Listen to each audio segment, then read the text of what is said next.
അവൻ അങ്ങനെയാ. ഞാൻ വൈകിട്ടാ കല്യാണം കഴിച്ചേ. അവൻ ജനിക്കുമ്പോ എനിക്ക് 35 വയസ്സാ. ഇപ്പോഴാണെങ്കിൽ എനിക്ക് ഒന്നിനും വയ്യ. അവൻ ആ ഒരു വിചാരം വേണ്ടേ?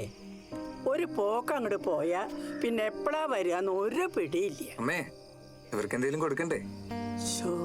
ഞാൻ അതങ്ങോട്ട് മറന്നു. ഞാനേ ശർക്കര ചായ എടുക്കാം. നീ പറയണ്ടേ കുട്ടി, നീ എപ്പോഴും ഇവിടെ വരണതല്ലേ? അമ്മേ, പലഹാരം വല്ല ഇരിപ്പുണ്ടോ? നോക്കാം. വാടോ.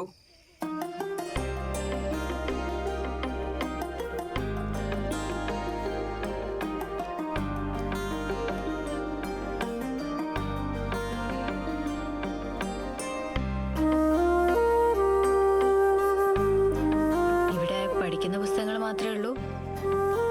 കമ്മ്യൂണിസ്റ്റ് മാനിഫെസ്റ്റോയും മൂലധനമൊന്നുമില്ലേ? ആശയങ്ങളും ആദർശങ്ങളും പുസ്തകങ്ങളിൽ മാത്രം ഉണ്ടായിട്ട് കാര്യമില്ലല്ലോ. ഇവിടെ സൗകര്യങ്ങളൊക്കെ കുറവാണ്. അതുകൊണ്ടാ ഞാൻ ആദ്യം ഇങ്ങോട്ട് വരാന്ന് പറഞ്ഞപ്പോ വേണ്ടെന്ന് പറഞ്ഞത്. സൗകര്യങ്ങളൊന്നും ഇല്ലെങ്കിലും എന്താ, ഒരു വീടുണ്ടല്ലോ ഇതുപോലെ സ്നേഹിക്കുന്ന ഒരമ്മയും.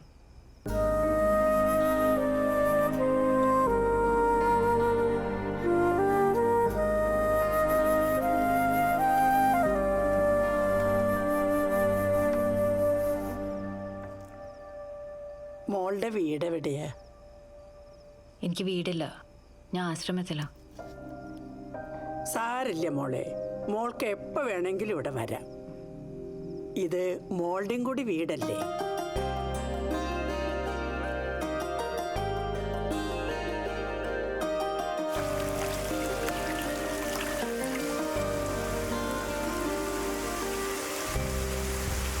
പാവ അമ്മ ഒറ്റയ്ക്കല്ലേ, നേരത്തിനൊക്കെ ഒന്ന് വീട്ടിലെത്തിക്കൂടെ?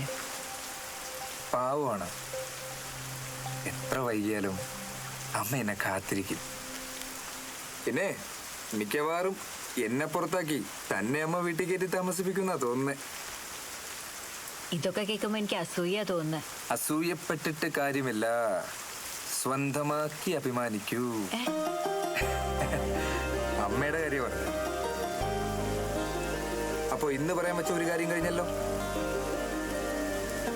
എന്നാ ഞാൻ പോട്ടെ.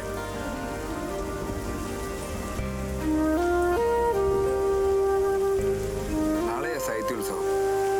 ഒരുപാട് പണിയുണ്ട്. നാളെയാണല്ലേ? ആരൊക്കെ വരുന്നുണ്ട്?